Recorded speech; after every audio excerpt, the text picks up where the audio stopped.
Selamat pagi dan salam sejahtera untuk kita semua. Selamat berjumpa lagi pada pembelajaran sejarah Indonesia. Dan kali ini kita akan membahas materi sejarah Indonesia, yaitu tentang pemberontakan Darul Islam atau Tentara Islam Indonesia, yang lebih dikenal dengan DITII. Pemberontakan DITII ini terjadi di berbagai daerah, yaitu di Jawa Barat, Jawa Tengah, Kalimantan Selatan, Sulawesi Selatan, dan Aceh.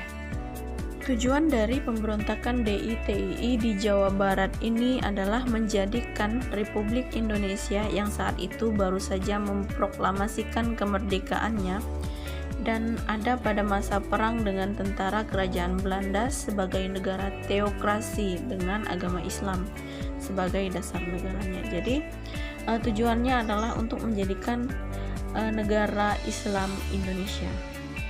Pemberontakan ini berawal dari adanya perjanjian Renville yang dilaksanakan pada 8 Desember 1947. Pemberontakan ini dipimpin oleh Sekar Maji Marijan Kartosoewirjo atau lebih dikenal dengan SM Kartosoewirjo. Ia dulu adalah salah seorang tokoh Partai Serikat Islam Indonesia atau PSII. Perjanjian Renville yang membuka peluang bagi Kartosoewirjo untuk lebih mendekatkan cita-cita lamanya, yaitu untuk mendirikan negara Islam. Menurutnya, tidak seharusnya Republik Indonesia melepaskan Jawa Barat kepada Belanda setelah berjuang bersama dalam mencapai kemerdekaan. Ia kecewa dan tidak mengakui lagi keberadaan Republik Indonesia, dan kemudian ia memproklamasikan berdirinya negara Islam Indonesia pada tanggal 7 Agustus 1949 di Desa Cisayong, Tasikmalaya, Jawa Barat. Ia membentuk Tentara Islam Indonesia dengan markasnya di Gunung Geber. Untuk mengatasi permasalahan tersebut, pemerintah melaksanakan operasi terpadu atau operasi pagar betis, di mana tentara pemerintah menyertakan juga masyarakat untuk mengepung tempat-tempat pasukan DITII berada. Tujuan taktik ini adalah untuk mempersempit ruang gerak dan memotong arus perbekalan pasukan lawan. Selain itu, diadakan pula operasi tempur dengan sasaran langsung basis-basis pasukan DITII. Melalui operasi ini pula, Kartosoewirjo berhasil ditangkap pada tahun 1962. Ia lalu dijatuhi hukuman mati yang menandai pula berakhirnya pemberontakan DITII Kartosoewirjo. Selanjutnya, pemberontakan DITII di Jawa Tengah. Pemberontakan DITII di Jawa Tengah ini terjadi pada tanggal 23 Agustus 1949, di mana pemberontakan ini dipimpin oleh Amir Fattah. Pemberontakan ini terjadi dengan tujuan yang sama seperti pemberontakan yang ada di Jawa Barat, yaitu ingin mendirikan negara Islam Indonesia. Pemberontakan ini berlangsung tidak terlalu lama. Kurangnya dukungan dari penduduk membuat perlawanannya cepat berakhir. Dan pada bulan Desember tahun 1951, Amir Fattah menyerahkan dirinya kepada pemerintah. Selanjutnya, pemberontakan DITII di Kalimantan Selatan. Pemberontakan ini terjadi pada bulan Oktober tahun 1950. Pemberontakan ini dipimpin oleh Ibnu Hajar, yaitu mantan Letnan II TNI. Ibnu Hajar menggalang gerakan yang bernama Kesatuan Rakyat yang Tertindas dan menyatakan gerakan KRYT sebagai bagian dari DITII yang dipimpin oleh Kartosoewirjo. KRYT sejak pertengahan bulan Oktober 1950 menyerang pos-pos TNI dan mengacaukan sejumlah wilayah di Kalimantan Selatan.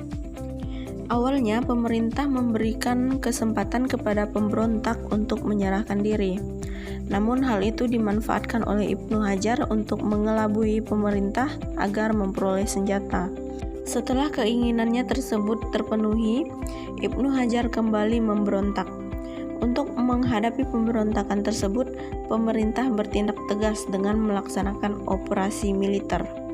Akhirnya, Ibnu Hajar dapat ditangkap pada bulan Juli 1963. 2 tahun kemudian, dia diadili oleh mahkamah militer dan dijatuhi hukuman mati. Kemudian pemberontakan DITII di Sulawesi Selatan. Pemberontakan ini terjadi pada tahun 1951 dan dipimpin oleh Kahar Muzakar. Pemberontakan ini bermula dari keinginan Kahar Muzakar menempatkan laskar-laskar rakyat Sulawesi Selatan ke dalam lingkungan APRIS atau Angkatan Perang Republik Indonesia Serikat. Selanjutnya, Kahar Muzakar berkeinginan untuk menjadi pimpinan APRIS di daerah Sulawesi Selatan. Dan pada tanggal 30 April 1950, Kahar Muzakar mengirim surat kepada pemerintah pusat. Dalam surat tersebut, Kahar Muzakar menyatakan agar semua anggota dari KGSS atau Komando Gerilya Sulawesi Selatan dimasukkan dalam APRIS. Kahar Muzakar juga mengusulkan pembentukan Brigade Hasanuddin. Namun, keinginannya tersebut ditolak oleh pemerintah pusat. Untuk menghindari hal-hal yang tidak diinginkan, pemerintah pusat bersama dengan pimpinan APRIS mengeluarkan kebijakan dengan memasukkan semua anggota KGSS ke dalam Korps Cadangan Nasional atau CTN, dan Kahar Muzakar diangkat sebagai pimpinannya dengan pangkat Letnan Kolonel. Kebijakan pemerintah tersebut tidak memuaskan Kahar Muzakar. Kemudian pada tanggal 17 Agustus 1951, bersama dengan pasukannya, Kahar Muzakar melarikan diri ke hutan. Kemudian pada tahun 1952, Kahar Muzakar menyatakan bahwa wilayah Sulawesi Selatan menjadi bagian dari negara Islam Indonesia, pimpinan Kartosuwiryo. Untuk mengatasi pemberontakan tersebut, pemerintah bertindak tegas dengan mengadakan operasi militer. Penumpasan tersebut mengalami berbagai kesulitan, tetapi pada akhirnya bulan Februari 1965, Kahar Muzakar berhasil ditembak mati, dan pada bulan Juli 1965, orang kedua setelah Kahar, yaitu Gerungan, dapat ditangkap, dan peristiwa itu mengakhiri pemberontakan DITII di Sulawesi Selatan.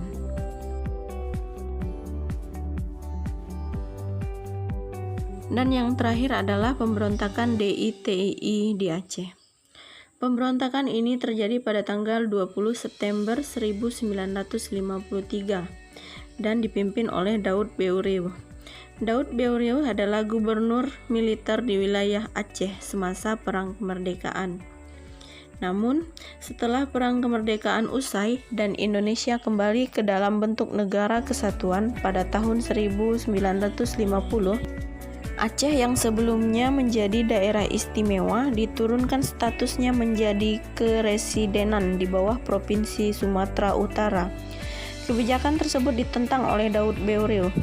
Pada tanggal 20 September 1953, Daud Beureu mengeluarkan maklumat tentang penyatuan Aceh ke dalam negara Islam Indonesia yang dipimpin oleh Kartosuwiryo. Untuk mengatasi pemberontakan tersebut, pemerintah mengadakan dua pendekatan, yaitu pendekatan persuasif dan operasi militer, di mana pendekatan persuasif dilakukan dengan mengembalikan kepercayaan rakyat kepada pemerintah, sedangkan operasi militer dilakukan untuk menghancurkan kekuatan bersenjata DITII. Dengan dua pendekatan tersebut, pemerintah berhasil memulihkan kepercayaan rakyat dan berhasil menciptakan keamanan rakyat Aceh. Kemudian pada tanggal 17 sampai 21 Desember tahun 1962 diadakan musyawarah kerukunan rakyat Aceh.